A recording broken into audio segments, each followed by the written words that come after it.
briefly. But anyway, I'm here to welcome you all to our now 7th Story Slam for Temple. Our master of story inspiration, Mike Vitez, is here to lead us off. And I'll turn things over to Mike. Right. Thank you.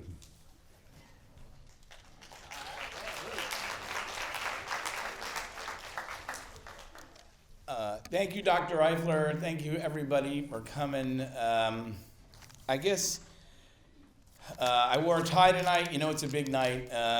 Don't usually do that. But I want to, I guess, begin by just a few things. Thanking the folks who helped do this so much. Thank you to Lisa today, and Mickey, and Diane, and Jerome. Thank you to Dr. Eifler for all his help and support, and to Naomi and Dr. Rosenberg. It warms my heart. It's so wonderful to see all of you here, all of you supporting what we're trying to do. You all know me, or most of you do. You know, I'm a storyteller. I believe in stories. I believe our brains are wired for stories. I believe that stories heal, stories inspire, stories bring people together, hence this, and stories can change the world. And I think stories are an indispensable part of medicine. And my hope for tonight really is just that we have people telling stories tonight about their wife, their daughter, a man who would be their mother, a man who is like a father. We have people telling about incredible personal journeys. And all of you in medicine know that not only do each of us individually have an amazing story to tell, but in medicine you get exposed to so many extraordinary stories. And story slams like this are an opportunity just to take a moment and reflect on the amazing things we see and do in medicine, and especially at an amazing and wonderful place like Temple. So just a couple things. I'm going to go over the rules. Everyone knows you get 5 minutes to tell a story. I will give you a grace period of a minute or so before I give you the hook. This is a celebration of stories, not a competition. Everybody here, it takes a lot of courage to come up here before all of you and tell their story. I tell all the presenters, who I'm really grateful for, that they're doing this. This is a home crowd. This is a crowd of your peers and your friends.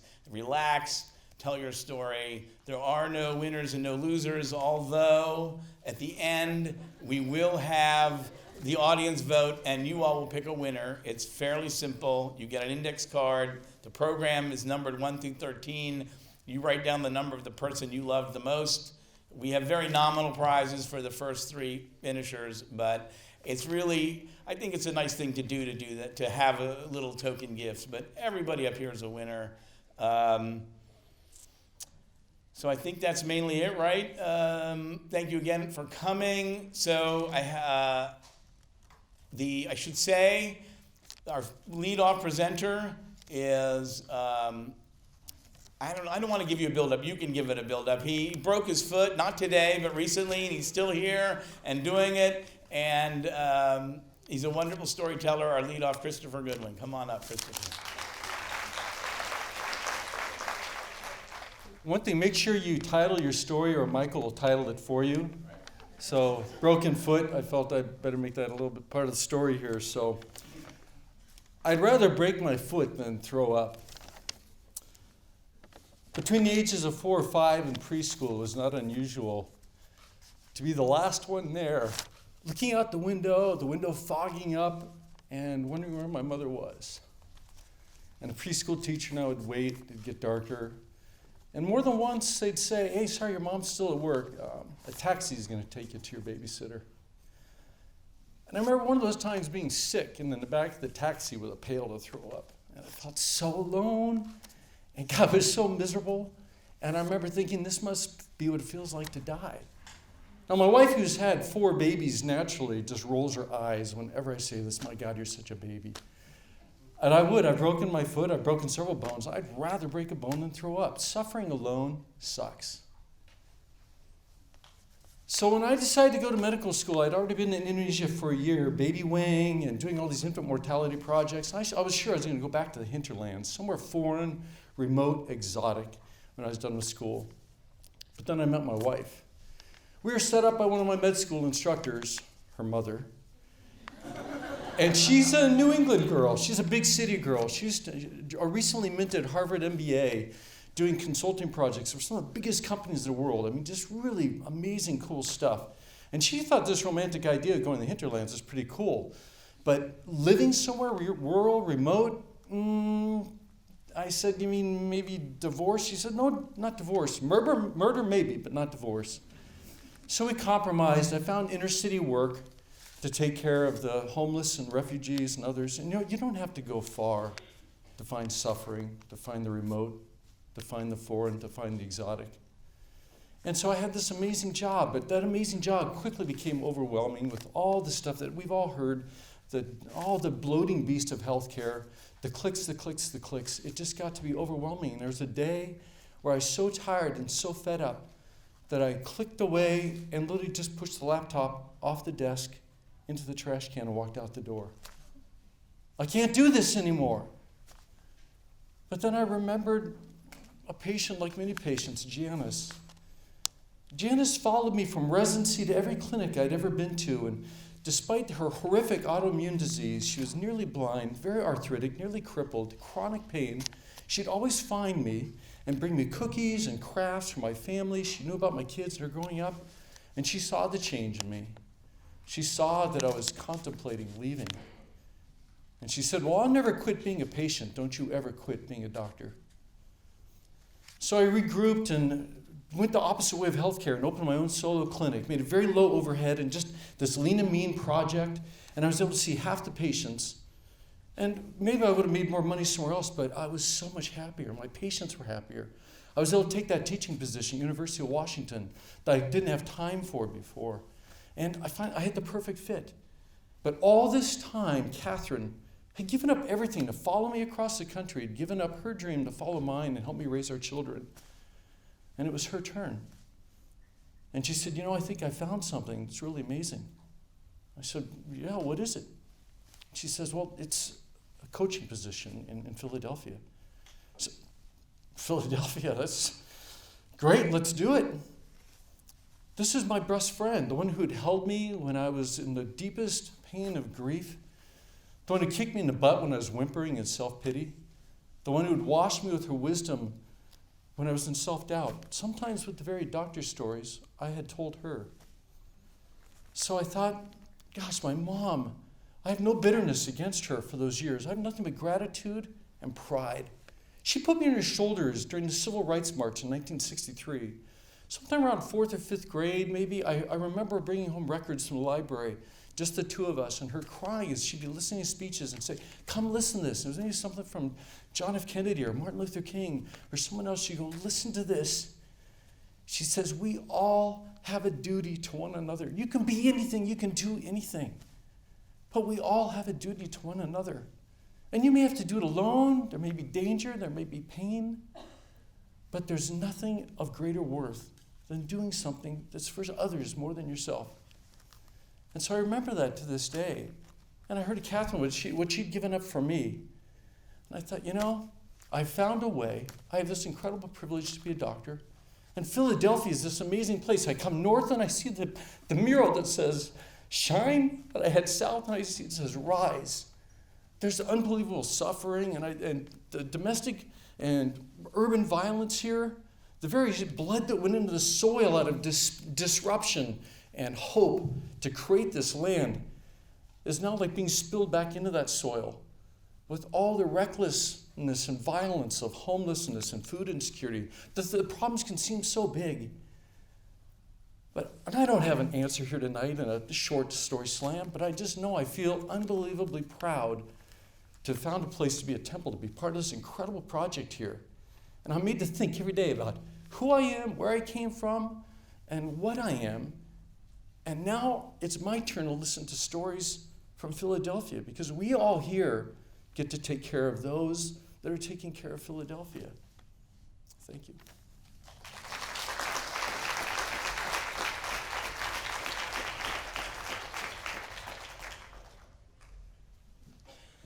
I, for one, am so glad you're here and so glad you participate in these story slams. So Philadelphia is glad you're here too. Second up, I've neglected to say that the theme of tonight's, it's sort of an optional theme, but many of the stories are in accordance with the theme, resiliency. And our second storyteller is Dr. Sita Chandra Shakura. I hope I got that right. And she is going to tell a story titled Crying on the L.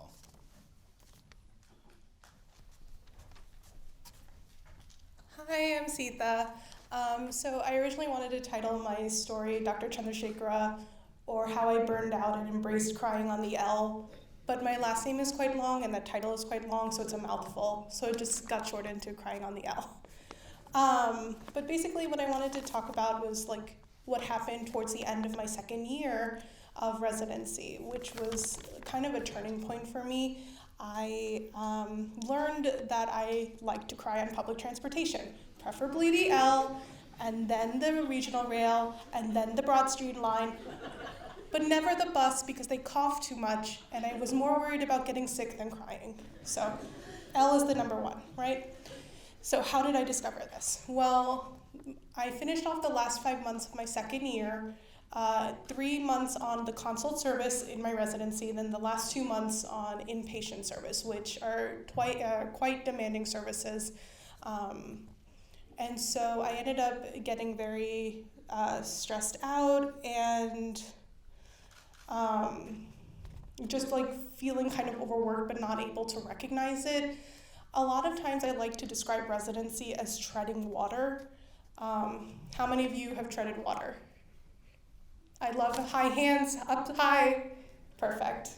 Right, so you eventually, like you'll tread, but eventually you get tired and you'll eventually dip, right?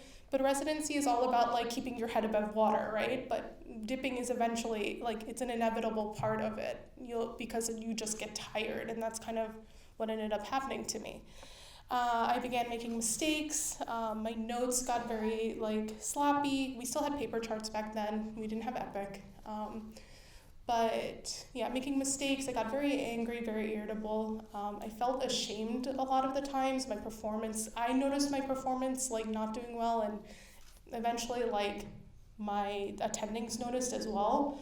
And so it was kind of a problem for me to handle. When your attending tells you that you're too anxious and you need to go to therapy to get over it, or when you talk to your co-resident about it and she says that maybe you're depressed and you need to like kind of manage that, or when you try to talk to your parents and they just tell you that you're a strong baby and you'll handle it. Which at the time sounded very dismissive. And again, it's all about perceptions. I think that, looking back on it, they were being supportive in the way that they could, but perception, and in psychiatry, perception is much more important. How we perceive things is much more important than the actual, facts. So eventually I got called into my program director's office, where she kind of talked to me about, all the things that they'd noticed, about all the problems that I'd been going through, the change in my behavior, the fact that I was anxious all the time, I was withdrawing from spending time with my co-residents, eating alone, just focusing on work. And I basically told her I was burned out, and I actually used that phrase. I hadn't really thought about it before, but I probably knew on some deeper level what was happening to me. I did have a therapist at the time that I talked to about it, and she said that it was inevitable, at least for me, to burn out because just of how much I focus on my performance and how much pressure I put on myself. And she wasn't surprised that it happened, that basically these last few months had been building up, and that it just kind of snowballed in the last 2 weeks of my second year, I'm sorry. And so I did what any good resident would do, and I read a bunch of journal articles about burnout. And I took a self-administered test called the Maslock Burnout Inventory, which obviously I'm not sponsoring it, but it was quite helpful, at least from an objective point of view, because it pointed out what I eventually knew was that I was burned out. And so I was, basically burned. But I think, so I went into my third year, the first week of July. On my way to work, I took the L, and every single morning at the Spring Garden station, like with the city on one side and the river on the other, just crying, just bawling. And then I'd eventually compose myself and be able to go see outpatients. But it was kind of comforting because you're alone in the sense that people won't ask you what's wrong with you, but you're not alone because there are other people around you. I think burnout is an interesting name because it sort of implies that there's fire and that you should like have char and ash. So basically that nothing should be left. But I like to pretend that I'm a spin doctor, and so you can also like be transformed by fire, and like I chose to use my experience being burned out to, make changes about taking time for myself and taking breaks, taking vacation. I also make sure to tell my residents this, that they need to focus on their self-care, that they need to take breaks, that they need to eat lunch, that they need to hang out with their friends. It's so important. Your institution is important, your job is important, and as much as you love your job, it won't love you back. It's brick and mortar, right? So people love you, people will comfort you, and you will provide that comfort as well. So I used my experience to kind of embraced it, and I used it to improve the way I teach, the way I interact with patients, and basically how I interact as a physician. So, thanks.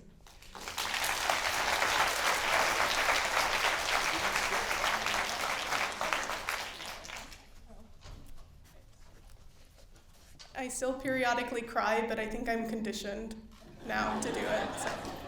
But it's also a stress reliever, so be it.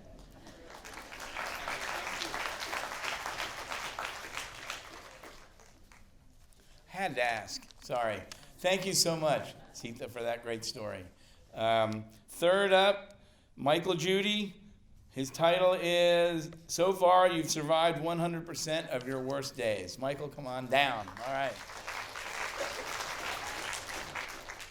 All right, so there's nothing I like doing than talking about myself, so I hope you all enjoy. So the story starts out in 1999, whenever my family had just sat down for dinner. My mom was finishing cutting up my hot dog whenever she noticed a red substance beneath my ear. To her surprise, the red substance was not ketchup from an uncoordinated 3-year-old. However, it was in fact blood. This was the first symptom that my parents had noticed.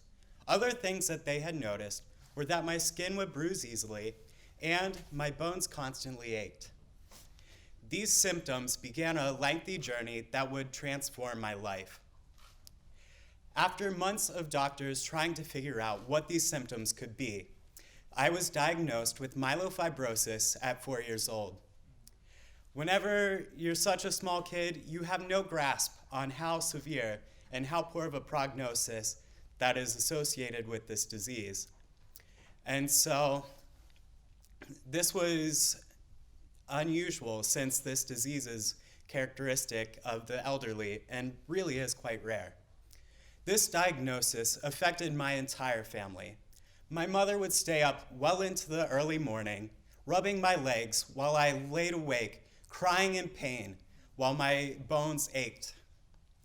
I remember many nights spent on the 8th North floor of Children's Hospital in Pittsburgh, and I remember countless days where we got up and drove at 6 a.m. to make sure that we got there in time for our 8 a.m. appointments. My parents sacrificed so much for me, and not only them, but my sisters sacrificed their parents, being at important milestone events for them. So in 2000, I received a bone marrow transplant. Miraculously, my sister Ashley was a perfect match. In order to undergo this, I had a short round of chemotherapy, which caused me to lose my hair. And I also had to take prednisone, which caused insatiable hunger. I would often exclaim, "What are you trying to do, starve me?" And I don't know about you, but to hear, if I was in my parents' place, hearing that from my child would be heartbreaking.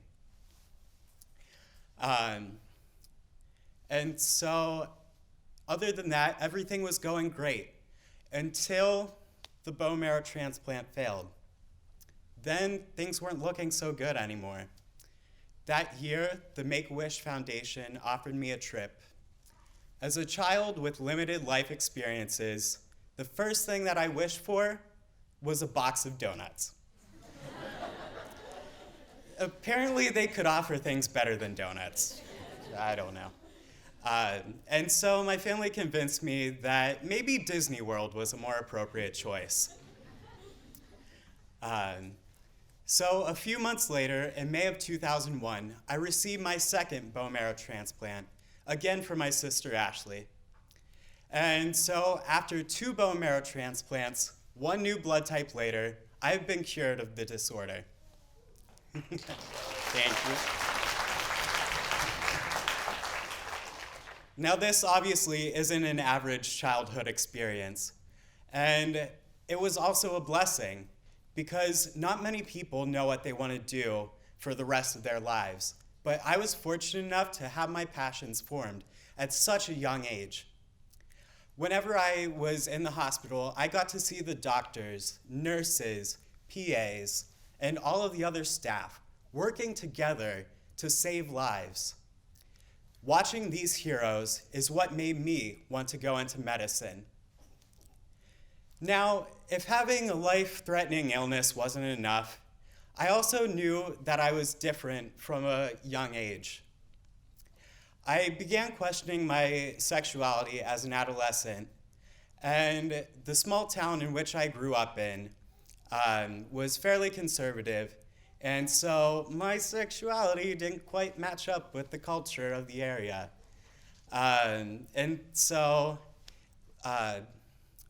Accepting and coming to terms with my sexuality, let alone openly expressing it, seemed nearly impossible. Granted, I think my mom should have had an idea whenever I would watch shows like Will and Grace with her. My parents have always been supportive of me. Neither of them were fortunate enough to go to college. However, they have always emphasized education as an important part of my life and my sister's lives, and making sure that we each gained a college degree. And so throughout my education, with their help, I was able to push myself to do the best that I could. And I obtained a college degree. And that brings me today, where I stand here before you as nearly a third-year medical student. Medical school has brought me many difficulties every day, and there are many days where I feel like I will never be able to be a doctor, or that I'm so far behind my peers that I should simply give up. These have really been some of my hardest days. And despite many pharmacology lectures, nobody actually mentioned to me that an adverse effect of medical school is hair loss. There's the saying that so far you have survived 100% of your worst days. Everyone faces their own setbacks and roadblocks. However, whenever I feel the weight of the world crushing down on me, I return to my resilience. I have survived a life-threatening illness. I have overcome struggling with my sexuality. I have obtained a college degree, and I will survive this. And that is why I push forward every day to become a physician and hopefully one day become the person who gets to wipe the ketchup from somebody's ear and become their hero. And perhaps I'll even inspire them to become a physician too. Thank you.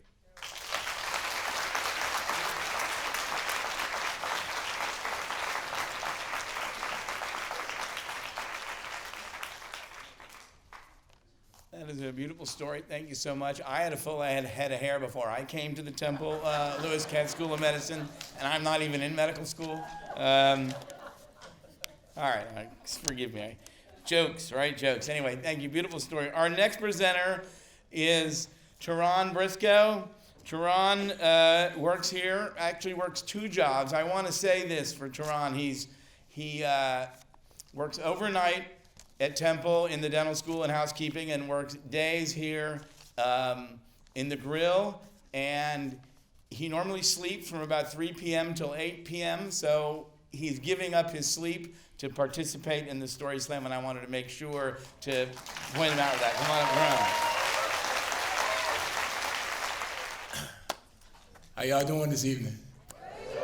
That's good. Listen, y'all gotta excuse me, I'm a little tired, because after I leave here, I gotta go to work. I don't know where to begin, but unlike y'all's stories, mine is a little bit different. Please don't feel sad for me. This is just a real story, not a sad story, okay? I grew up in North Philly, right outside here. I dropped out of high school. The last grade I completed was the 11th. You know, I had a life of crime. I sold drugs. I even did drugs, robbed people. Anything you can imagine, I pretty much did. But couldn't tell date, because look at me, right? Yeah. No autographs right now. But, you know, I grew up a happy kid.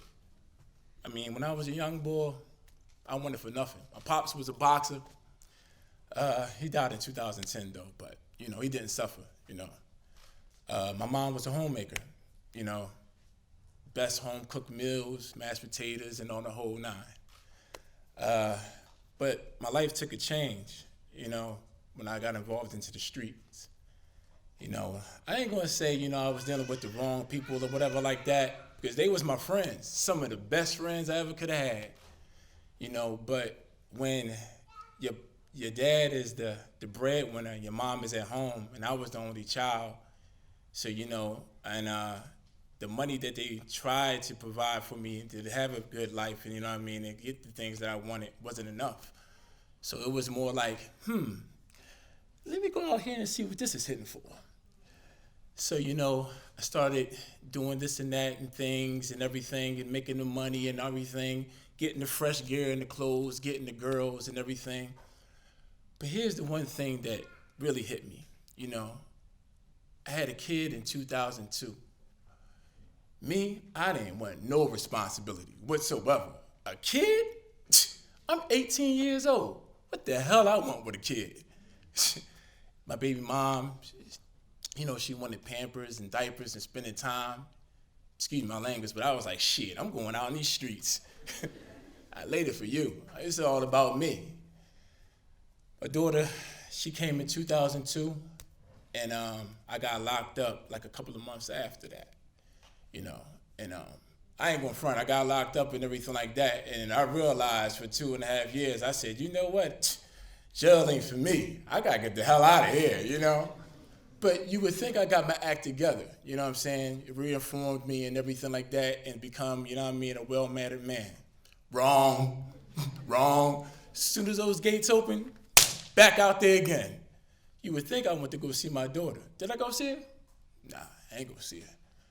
So, you know, I had to pay fines and restitutions and everything like that. Plus, not to mention, I was behind on child support.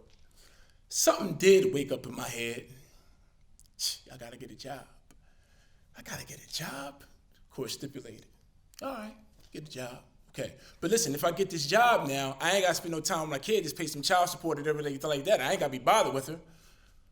Well, Mr. Briscoe, you mean to tell me that you don't want to be involved in your kid life? Hell no. How much I gotta pay every month? $125, $150? Done deal. Still not seeing my kid or whatever like that. Okay, years went on or whatever. My mother and my father kept on saying, when am I going to see my grandbaby? When am I going to see my grandbaby? By this time, Tahira is 8 years old. Still ain't see her yet. You know, she started to come around in the summertime or whatever like that. Interaction was kind of awkward. I didn't know what to say to that kid. I barely said hi. Only thing I said to her was this: you hungry? Nope. Okay. See ya. But other than that, you know, I started to waking up, and I got a phone call one day because she was back and forth with her grandmother and my baby mother. So as she got older, and around about like 16, you know, she made a decision that she wanted to live with me. I've somewhat got my act together and everything like that. And at the same time, they said, hey, your daughter is going to be dropped off to you on Friday. Can't handle her no more. It's your responsibility now. At the same time, I had an interview with Temple. And I said to myself, what the hell I'm going to do? Now, I got an interview with Temple, but it's not guaranteed. And my daughter is coming from Hawaii, mind you. Okay? I got to take care of my mom. Like I said, my dad passed away in 2010. So now I'm the breadwinner now, all this pressure. And things started to waken up for me. And my daughter was coming that Friday, and the same Friday my daughter was coming, I had the interview. I got the interview at Temple University. Better benefits, better pay, and everything. And not having to worry anymore about nothing, about bills, have money in my pocket, and basically provide for my daughter. She's 18 years old now. She's about to graduate high school, and she's in my life. And that's my world. Thank you.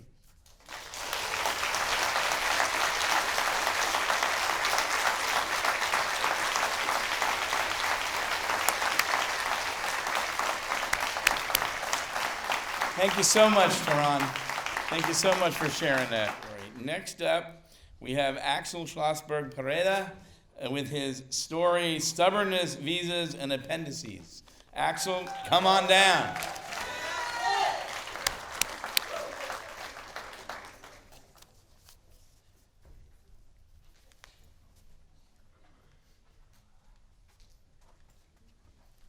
Thanks, Mike.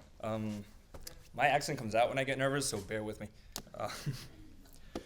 When I was 11, my stubbornness cost me my appendix. I used to fake illness because I wanted to leave school and go home to watch TV or eat crackers. Says I figured out that I couldn't fake a fever because they could measure that. And if I said I had a headache, my mom wouldn't let me watch TV. But a stomachache, that's the sweet spot. And then the more detail I put into this make-believe, the more the adults believed it. So one day I'm sitting in music class and I walk up to my teacher and I say, hey, my stomach hurts, but it's like down and to the right. Completely random choice. So of course he asks me if I've had my appendix taken out, and I say no, because I don't know what an appendix is. And he sends me to the nurse, who asks me the same question and then calls my mother. Now I'm in the back of my mother's car pretending to be writhing in pain, and she says, you're going to go home, you're going to eat crackers and watch TV. And I'm like, great. She says, we're just going to stop at the hospital first. And I think, okay. And the pediatrician palpates around and says, does this hurt? And I'm like, no, but this hurts, ah. But this doesn't hurt. I'm like, no, but this hurts, ah. So he pulls out a notepad and draws an anatomically correct figure and says, look, this has hardened and this is poking into this, and it might explode and you might die if we don't take it out. You need surgery. Now, I'm 11, and I start crying because somebody just told me I might die, but also because I realize I am way too deep in this now. There's no going back, except that for some reason I think, this man is a physician. There's no way in hell he doesn't know I'm lying. He's bluffing. And this is a game I don't want to lose, so I look him dead in the eye, and I wipe the snot out of my face, and I go, let's do it. The doctor was not bluffing. They took my appendix out, and I missed school for a week. Now, I was incredibly fortunate in more than one way that my father and a handful of incredible people taught me how to take this stubbornness and turn it into something else. And when I was 17, I walked up to my dad and I asked him what he thought about me going into medicine. And he said, it takes a different kind of person to be a doctor. Now, I took those words to heart. Here's a man that knows me better than anybody else. And I wanted to know what this different kind of person was. Why was I not enough to be what I wanted to become? I thought maybe if Argentina hadn't raised me as such, maybe if I changed places, maybe that could help. So after high school, I took time off. I got a job in advertising, and I applied to college the first time.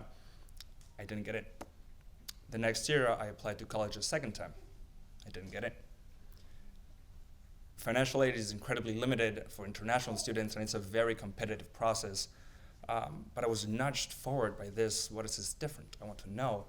So I start school in Argentina. I get my grades way up, and I apply, and I get in. But my student visa couldn't come through because I'd applied for a green card a couple of years before. So the process as such, I couldn't go. And again, the stubbornness turned into something else. I work for it when it's worth it. So I applied to college a fourth time. And I get a job in the American Embassy, and I push through my green card from within, and it works. I get in, and I get to come to the States. I chose Wesleyan because it was an academically oriented school. Academics is not something I was strong at, and I thought maybe to find something different, I need to do something different.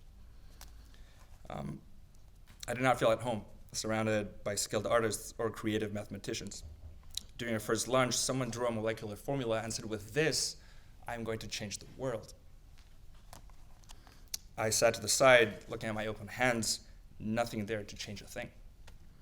So no, I did not feel at home or at place or entitled to sit on the same table with the motors that will drive the world forward one day. I was a sham. I was a kid that faked appendicitis and managed to get a visa. So the voice in the back of my head, there's this logic saying it takes a different kind of person, and this other feeling in the gut that says this is a game I don't want to lose. So I figured if you are the different kind of person, then I want to learn everything from you. And I spent the next couple of years diving into the hardest classes I could find, surrounding myself with people that I thought were better than me to learn from them. It took me 10 years to understand I still wanted to practice medicine. And to be honest, I still feel like a sham most days.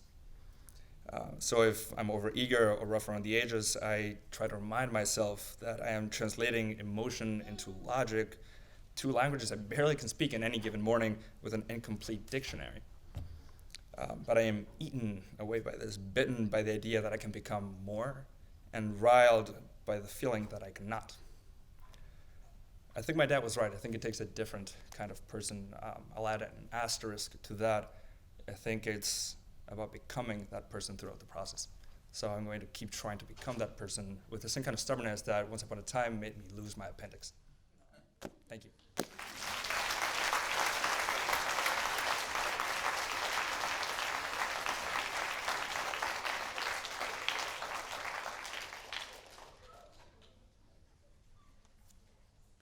Thank you, Axel. Love these stories. Amazing. Wow. Next up, we have Doctor of Emergency Medicine, Dr. Richard Martin, telling his story, A Privilege. Come on down, Rick.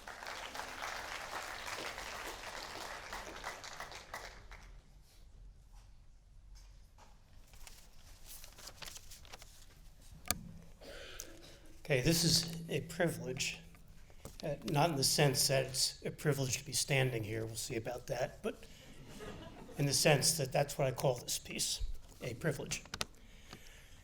At the gathering, my friend Catherine made contact with a vegetarian couple. Right away, the three of them began trading tips and advice about how to eat healthy, how to maintain protein mass, which herbs to use for specific problems. At one point, Catherine leaned over and whispered to me, "Should I tell them I have cancer?" She said this fully aware that the joke was on her. Catherine considered the fact that she had cancer to be some sort of cosmic irony. She felt personally offended. How could this happen to someone who had never smoked, had not eaten meat since she was 13, who exercised and meditated every day? She should have been the last person in the world for this to happen to. Catherine was not scared to die. Consciousness, she believed, was all the universe consisted of, and physicality was just a perception on the part of consciousness. Catherine did not die.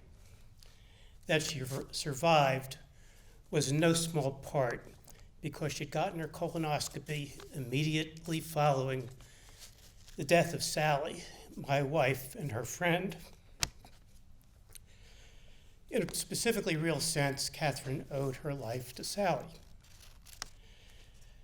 Catherine, who believes that everything is predetermined, did not depend on universal consciousness to treat her cancer.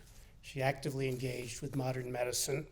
She had her staging, her surgery, her chemotherapy. She went through the complications of surgery, the complications of chemo. The chemo that I drove her to in the early mornings, she had the hair loss and the weight loss. Her endurance was admirable, even amazing. Sally, though, did die. She went through staging and surgery and chemo, similar early complications. She started falling down, but she continued with optimism. She asked me where we'd go on vacation when this was all over. She continued to impress her caregivers with her low-key charm. Sally's disease had spread much farther than Catherine's had. She needed surgery to remove half of her liver. Then they recommended liver embolization. The physician's assistant had described this procedure to us in painfully tedious detail, but did not tell us much about the after effects or side effects. At the procedure, I was able to catch the IR fellow before he left and asked him what to expect. He said something about cramps and nausea. That night, I thought Sally had had a stroke. She had trouble expressing herself. The IR fellow came in and said she was having a panic attack. The neurologist saw her and found hard signs and said that cerebral inflammation sometimes happens after these procedures. As my daughter later said, this was the point at which mom became not mom. Things continued downhill. Sally could not stand, she could not read, had more trouble expressing herself, could not feed herself. There was no one to guide us through this part of the journey. The oncologist had given us medicine, said she needed to see a neurologist. She saw two neurologists. The primary physician recommended a third neurologist. The surgeons had done their work very well, but had nothing more to suggest at this point. Physical therapy ended quickly because she was physically unable to do it. So I became her live-in nurse. I bathed her and fed her and changed her, soothed her in any way that I could. Now, the way in which Catherine had responded so courageously to being sick, that was strong and maybe resilient. It depends what you mean by resilient. Catherine was Catherine. She survived cancer. She's still Catherine. That's like the definition of resilience in physics class. An object receives a deforming blow and then resumes its previous shape, like a batted baseball in slow motion photography, flattens out and then bounces back to its spherical shape. Humans are not baseballs. We don't suffer adversity and return just the way we were. Resilience means more than absorbing a blow and remaining whole. It implies newness. Strength is not the same as resilience. Strength is a quality. Resilience is an outcome. It emerges. On the most simplistic level, you can measure strength, and if you get injured and regain your strength and get stronger, that's resilience. But there are no metrics for what happens to us when we're caught with emotional pain. Strength, however much might be present or not. Resilience is less palpable. You can't be aware of it in yourself, not in real time. And if you see it in someone else, you may not understand what's really happening. I don't know how to measure what happens when you lie in bed with someone who is dying and hold them tight. It's not strength.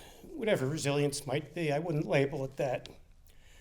What I do know is that to be able to do this is a special sort of privilege.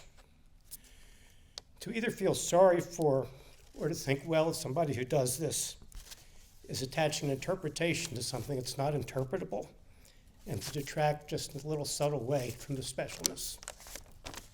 Thank you.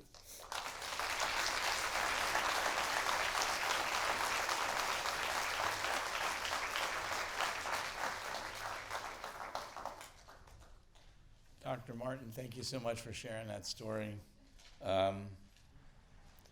love story slams, when people come up here and share. What a powerful and amazing story.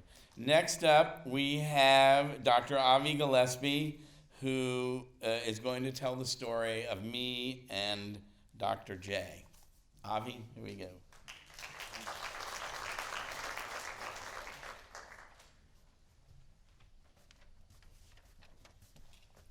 Thank you. Can you hear me in the back? Whoa, that's better. I feel kind of naked up here without my PowerPoint and picture of the nephron. Okay. I've memorized this, but I'm going to try to stick to the... Oh, I see the timer because I tend to ramble. Let's go. It was my first biopsy as an attending. A new transplant patient wasn't making enough urine. Anterior approach, CT guided. This was going to be a piece of cake. Wow, you look young, the patient said. How many of these have you done? I don't know. 20, I replied. It was really 18, I rounded up. That's not a lot. I was hoping to hear hundreds. I'm a podiatrist, and I tell my residents, you should never tell the patient if it's less than 100. What are you doing for sedation? Fentanyl? Versed? We're using lidocaine and positive visualization. I don't have an anesthesia nurse, and you don't need it. Now close your eyes and imagine you are on a beach.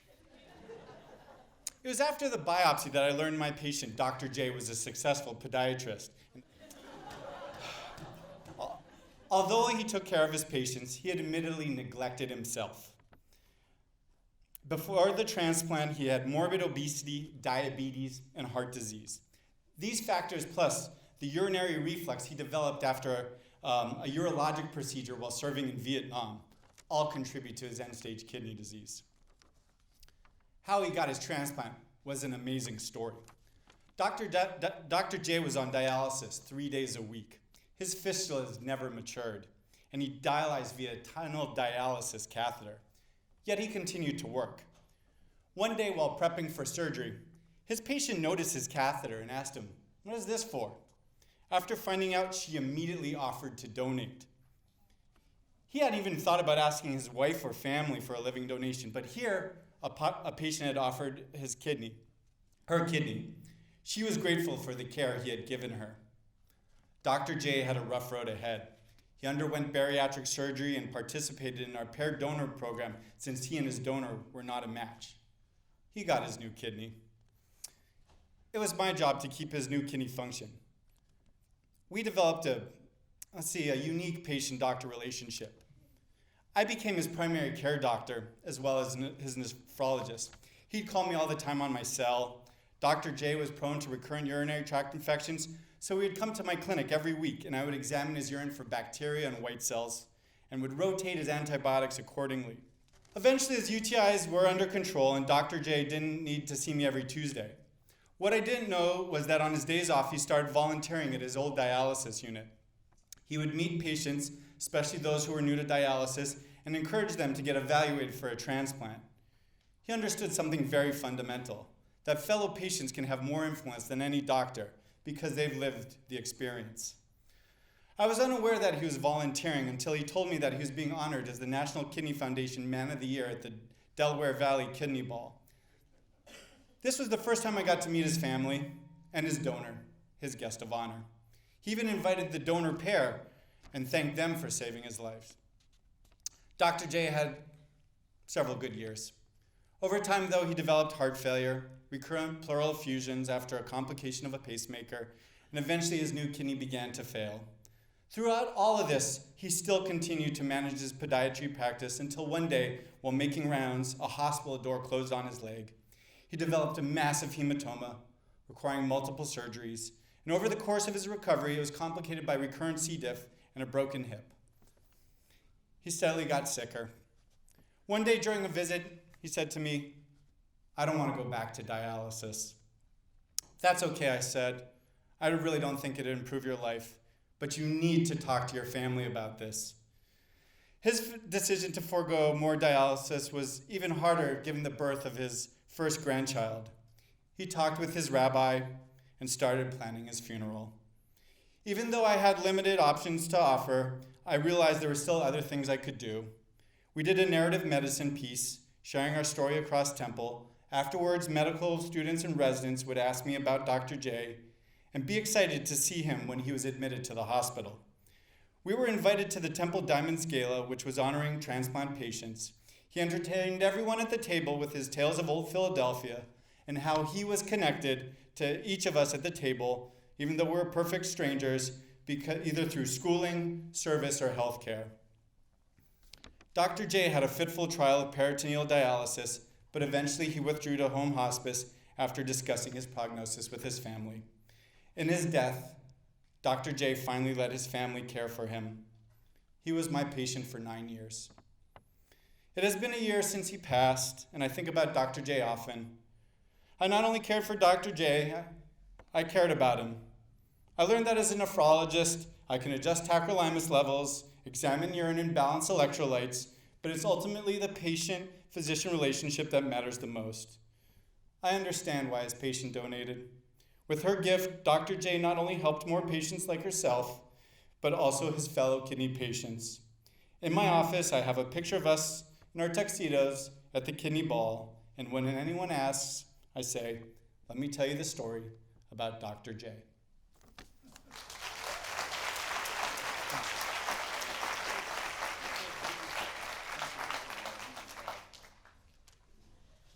I know Dr. J would be proud, would be pleased.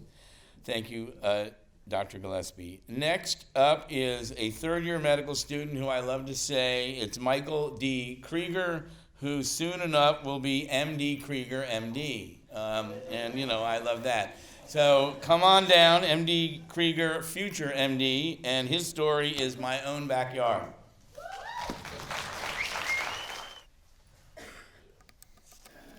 So the story I'm about to tell, I was actually supposed to tell at a story slam at a global health conference here this past summer. Instead, I decided to eat some croquettes that didn't really agree with me, and I spent the rest of the evening bonding with our ER staff getting epinephrine across the street. Great note, if you just walk straight into the red zone, you get to bypass triage in the waiting room. My own backyard. The rusting bus, a relic from the 80s, and one strong gust of wind from breaking apart rumbled down the Lima city streets. The bus was crowded, and I was pressed up against its side by the bodies standing around me. I cracked the window to get just a touch of freedom. Outside, the landscape reminded me of home, of my own backyard. There lay the districts of Lima, Peru. Row houses lined the street, each building a tower of precariously stacked concrete and stucco blocks, unfinished, with rebar sticking out the top, as if a wish for an out-of-reach future. Faded pastel colors chipped away to reveal concrete walls. The street-level shops spilled out their goods onto the sidewalks and added to the piles that lay on the ground, trash, vegetables, napping dogs, and people weaving their way among it all. Carts were filled with oranges for sale. A soft blanket of desert dust seemed to rest on everything. I yelled out, "Baja, Baja," for the bus to stop and stepped off. In front of me, yellow walls enclosed the National Hospital in Agostino. It was where the poor people went for care, those who couldn't afford the private hospitals in the center of the city. Patients sat outside under canopies waiting to be seen. Healthcare workers walked from building to building with masks covering their noses and mouths, protection from multi-drug resistant tuberculosis. I was a medical student volunteer that summer, helping to try to research and treat that MDR-TB. Inside, patients lay covered by Peruvian blankets on leftover gurneys, rusting at the rails and often unable to be repositioned. Beds lined the hallways. Some patients were hooked up to IVs and medicine drips. Some patients held bleeding arms or legs. Some were coughing uncontrollably or were keeled over, clutching their stomachs or stumbling towards the bathroom, or lay shirtless and asleep on their sides. Each person there for his or her own reason. Each one sicker than the next. Each one unable to afford the expensive and fully stocked private hospitals in the center of the city. Carlos was 20 years old when I met him. He sat in one of the hallways in a wheelchair. He wore a black zip-up hoodie, dark blue jeans, and black sneakers. He had straight black hair that glistened with sweat as it obliquely draped over his forehead. His head was hanging down. His chest was heaving. He came from a group home, brought in by the priest who worked there because of a bloody, sputum-filled cough and a fever. Later that day, he would be diagnosed with TB. He wasn't literate enough to read, nor did he know how to write to sign the consent. His parents died when he was young, and he'd been living on his own and then in this home. Most of this was relayed to us by the priest, as Carlos was spending all of his energy just trying to breathe. He looked scared, tired, fatigued. I was worried he might be unable to continue breathing on his own. They didn't have the resources to intubate, to ventilate. Carlos was the 6th patient I met that week who presented like this.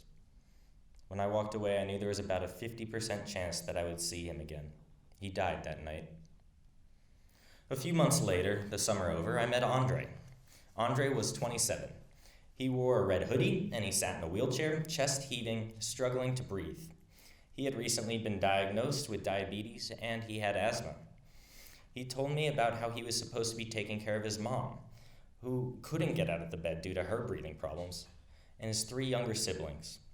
He worked at a corner store but didn't earn enough to afford health care. The last time he took his meds was a few weeks ago. I listened as he told me how he felt like he was always letting everyone down, how his younger brothers were getting into street fights, how he had been in the hospital before after getting shot, how he felt like it would be better if he just didn't make it through this admission, if he could just die in the hospital, how he was tired, all the time. I knew I would see Andre again. He wasn't as bad as Carlos.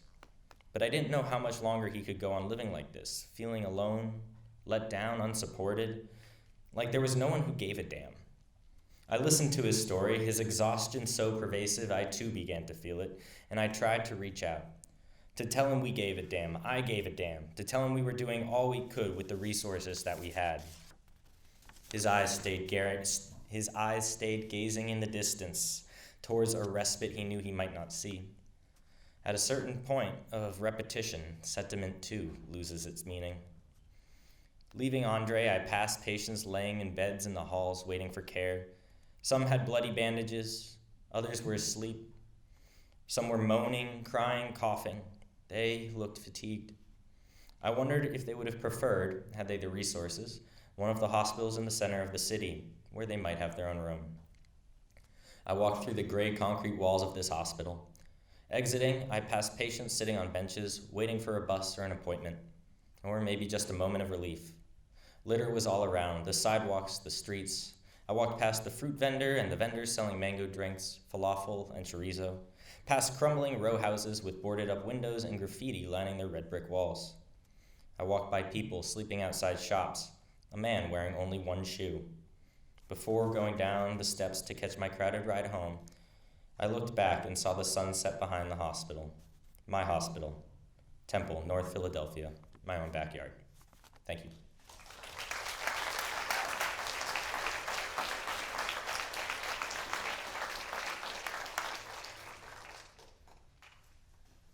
Thank you, MD Krieger, future MD. And glad you're feeling better. Next we have Dr. Susan Gersh, internal medicine. Her mom would be so proud. My Mom, the prequel. Here we go. Dr. Gersh.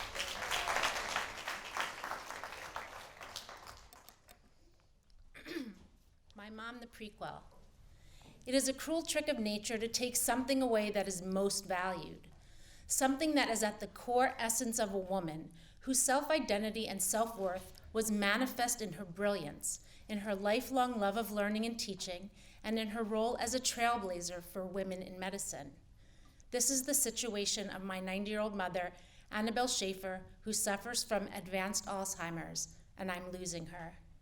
She was a pioneer, a doctor when it was almost impossible for women to become doctors, and I honor her by telling you her story. Born in Brooklyn in 1929, daughter of Saul and Minnie Vinkow, 2 poor Jewish immigrant parents from Eastern Europe. At the age of 9, her father died of a post-operative pneumonia, only 2 short years before the advent of antibiotics to cure infection. After graduating from high school at age 16, she enrolled in Brooklyn College, which had free tuition. Bernie may have something here. Annabelle fell in love with science and planned to be a high school biology teacher. While she was in college, she took a job in a hospital lab and interacted with some of the medical interns and realized that she was just as smart as they were, so why not take a chance and apply to medical school? She was accepted on full scholarship into State University of New York College of Medicine, class of 1956. One of only 12 women in a class of 120, one of only 12 Jews as well. That was the 10% limit back in those days. Minnie, her mom, called all the friends and relatives and said, "Annabelle is gonna be a doctor." She started a career on a high note. Her first job out of residency was as Division Chief of Pediatrics at Pima County Hospital in Arizona. She married my father, who was in the service, and moved with him to Arizona and convinced the Pima County to create a division of pediatrics, which they did, and then she became the division chief of a division of one. She never took no for an answer. Her career continued to blossom. She became a full professor at Albert Einstein College of Medicine, where she did what she loved most by teaching medical students and pediatric residents, and did that until 1986, when at the age of 57, she decided to retire for one day. She was offered a position running the pediatric teaching program at Kings County Hospital, which she did for the next 10 years, until she retired again at the age of 67. As her love of learning and teaching could not be stopped, in less than a year, she took a position directing the pediatric clerkship at New York Medical College and finally retired at age 77. She now resides in a memory unit at Waverly Heights Retirement Home in Gladwin. Last weekend, she was in the hospital for a quick visit, and our visit went something like this. "Hi, Mom. My Susie, isn't she beautiful? How are you doing, Mom? I don't really know, I don't remember. What's with this outfit? It's a hospital gown. And this thing? It's a blanket over your shoulders to keep you warm. Oh, is this what they're wearing here these days? Yes, Mom, it's standard hospital attire. Are you comfortable? Yes. I try to dig down to reconnect with some part of her. Amazingly, and not surprisingly, it's the dirty jokes she remembers. I reminded her of one she liked to tell. Mom, I'm ordering a honeymoon salad, I told her. Wait, I know this one, she said. Lettuce alone with no dressing. She smiled with accomplishment and we both laughed. Yes, Mom, very good.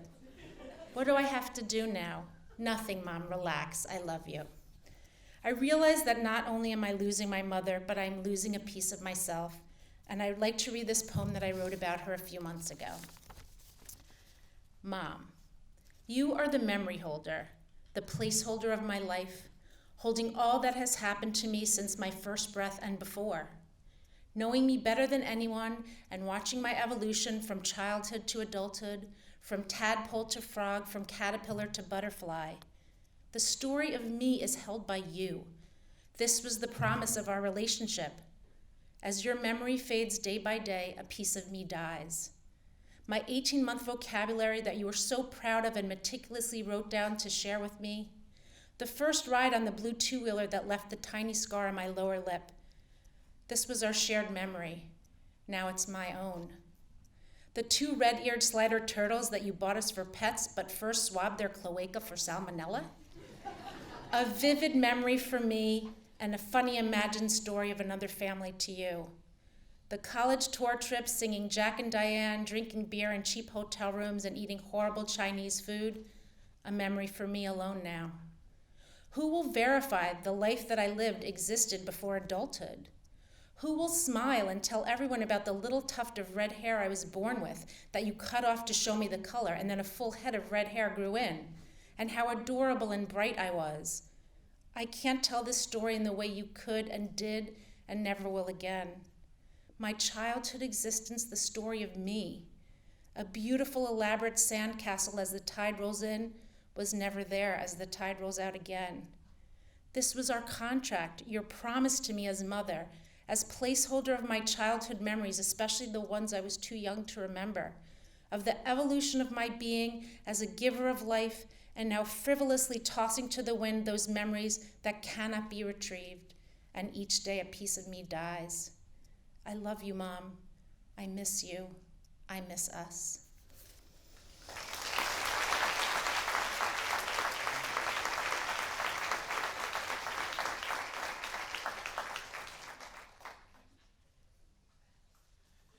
I won't try to do your accent. I'm imitating your mother. It was great. And that's right. Thank you, Dr. Gersh. These have all been wonderful. We are down to our last two. And we were going to get Dr. Larry Kaplan, but we really traded up tonight. And now we have Dr. Rosalind Kaplan.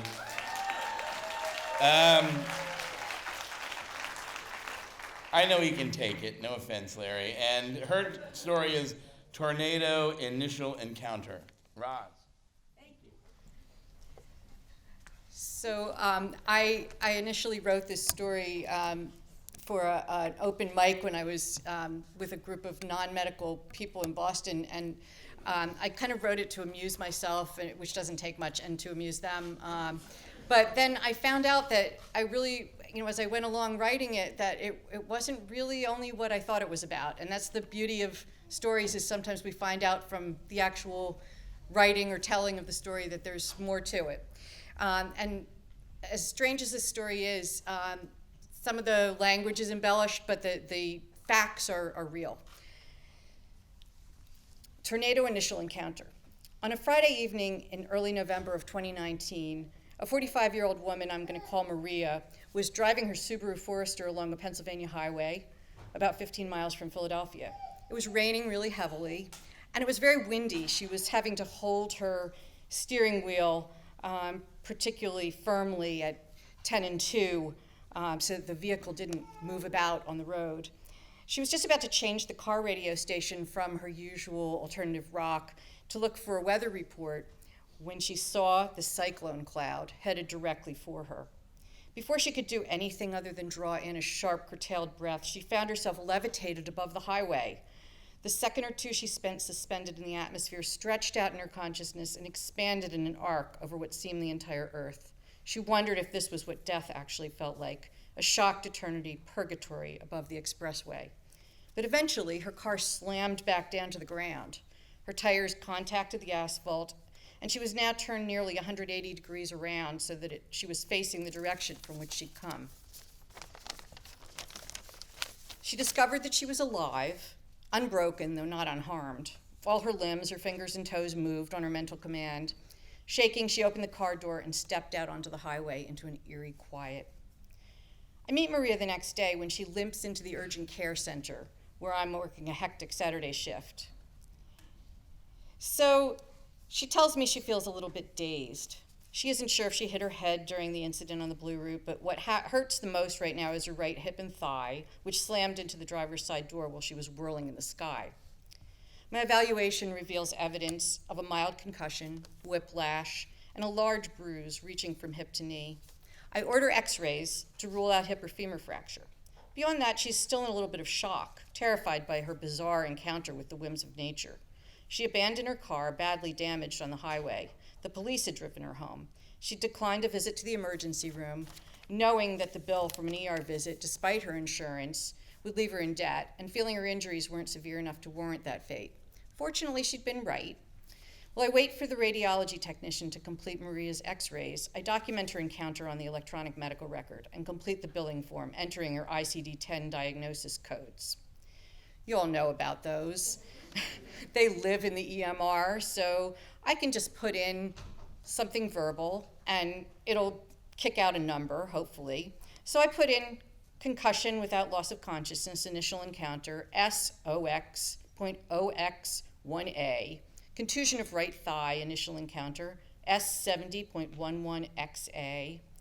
Oh, right, I'm supposed to mention the mechanism of injury. I type in tornado, laughing to myself, certain there's no reference to such things in ICD-10. Wait, there it is, tornado, initial encounter, X37.1XXA.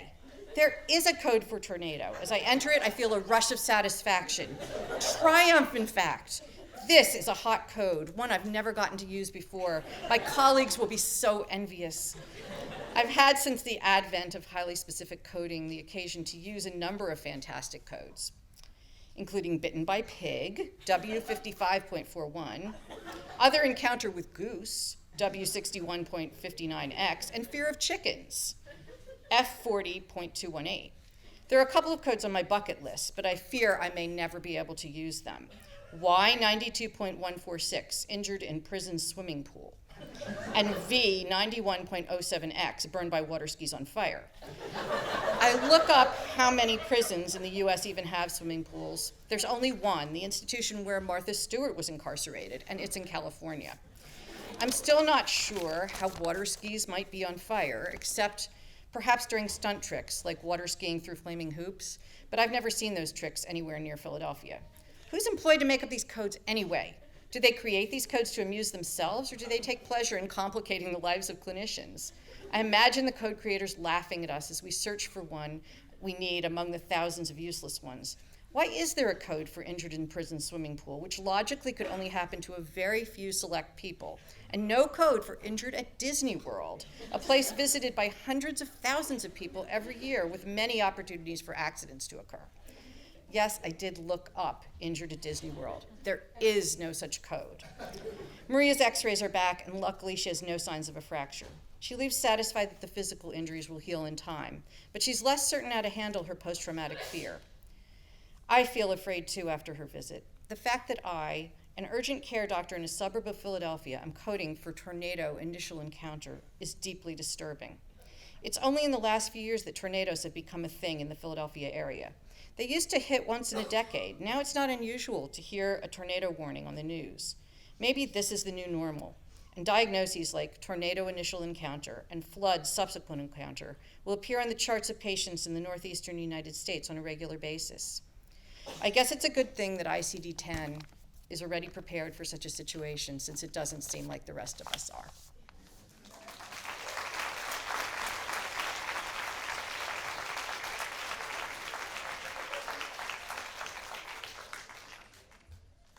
Thank you, Dr. Kaplan. We could get a ICD-9 or 10 code for laughing too hard at a story slam. That was a bad joke, but I tried. All right. Last but certainly not least is Dr. Jean Lee, who's a big supporter of the Story Slam. And I want you to know it's very hard to go first, and it's very hard to go last. So thank you so much, Dr. Lee. All right.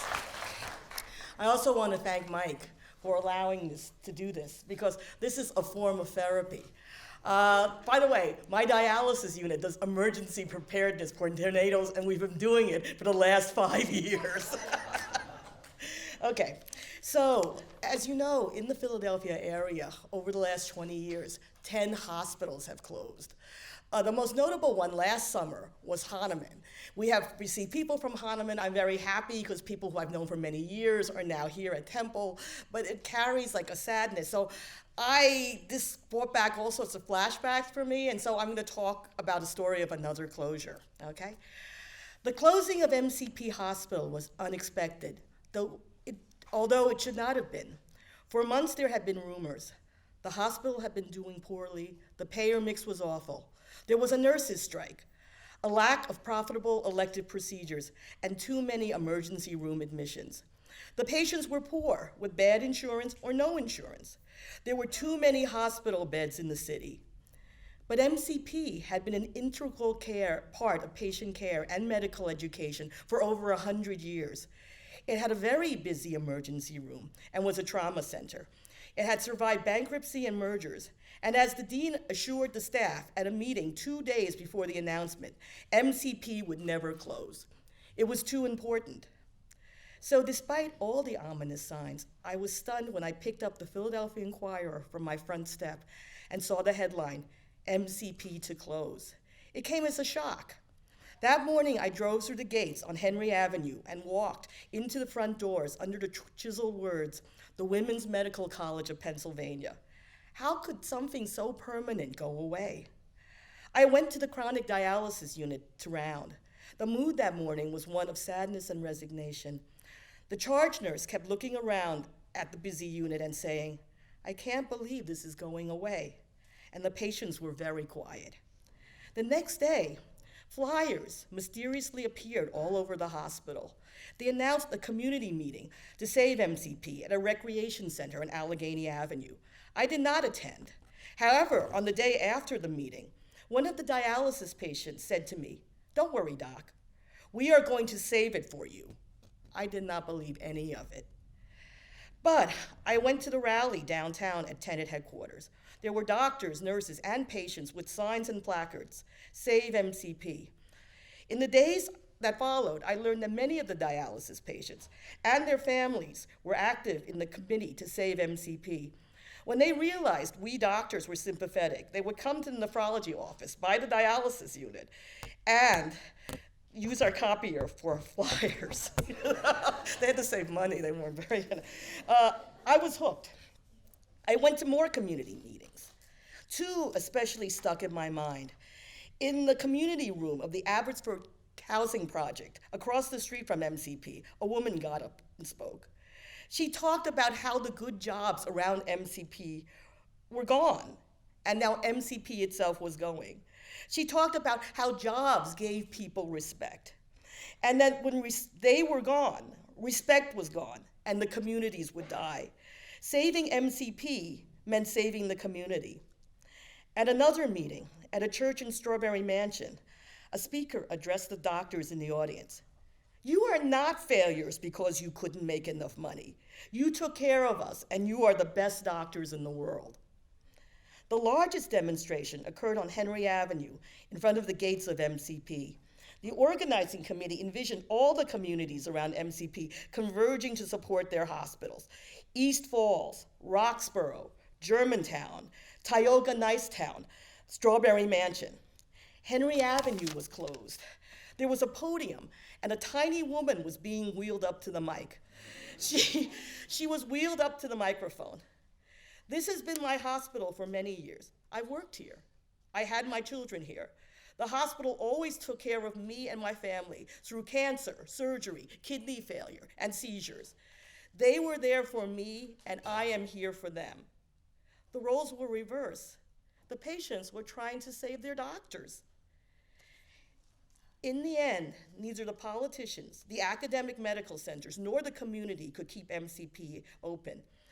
But the dialysis clinic at MCP stayed open, and all the staff continued to work there, even after the hospital closed, even in the dark days when there was concern whether or not they were going to turn off the electricity and water. Even when our phone number became the number that all the patients frantically trying to find their medical records called. And all the patients stayed with us too. When the parking lot deck was dark on some nights, some of the early shift patients started to come in earlier, 4 a.m. in the morning, so they could make sure that all the staff got there safely. And I stayed too. Shortly after the hospital closed, I got a phone call. It was from a local primary care doc who had referred patients to MCP for years. He wanted to introduce himself. "I was the company doc at Bud Steel. I am so glad that you were staying around. I thought about moving my practice when Bud closed, but why should I leave the best patients in the world?" Today, MCP's campus is open for humbler kinds of medical care. The Visiting Nurse Association, a nursing home, a hospice, a pediatric practice, a counseling center, and the outpatient dialysis unit. And I continue to see patients there, some from MCP days, but many more new ones from Temple. And yes, these are the best patients in the world.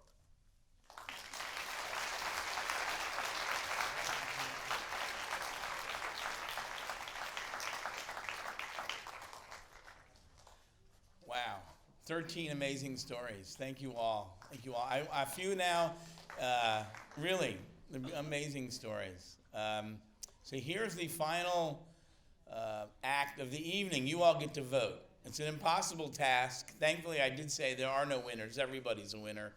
But you all have programs, or somebody near you has a program. Just write down the number of the person you thought told the best story tonight, or the one that resonated with you the most. And passing forward, we have the accounting firm of Student Affairs and Student Affairs down here to tally your votes, and we will have the winners momentarily. I don't envy you the task of having to vote. And I also want to say that after the voting, we'd like to get all the participants down here for a group photo. And so I guess we'll just, so you all have index cards and vote, but I just want to say thank you to all of you for coming. Thank you for all of you for presenting. It's just truly an amazing night and an incredible story. So hang in there, and we'll have the results in a minute.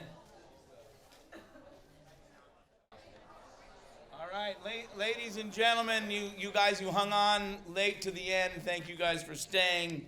Everybody got votes. Everybody got votes. And that's a beautiful thing. And it was very close. And our third place winner went to go to bed before he got up to go to work. So he's not here. Tehran Briscoe finished third. So make sure you all go by the grill tomorrow and this week and congratulate him. Hold on. Tehran, this gift bag is for you if you ever see the video. All right. The gifts are very modest, but also I should say that you can go back to the bookstore and exchange them if you want. Second place. Beautiful story, very powerful. Dr. Richard Martin. Come on up, you get a prize. Beautiful story, powerfully told. You get a Temple Medicine sweatshirt, just what you wanted, I know. And you get a mug full of candy, all right. And you get a handshake. So thank you really so much for doing this. And here's your bag. And thank you, guys. Thank you very much, Dr. Martin. All right. And our winner tonight is Dr. Susan Gersh, My Mom, the prequel. Now you have something to tell your mom about on the next visit. She can wear this instead of the hospital. Congratulations. Thank you, guys. Thank you all. So everybody who's in it, come on down and let's get a photo. And again, thank you all for coming. It means so much to all of us that you're here and supporting our narrative medicine program.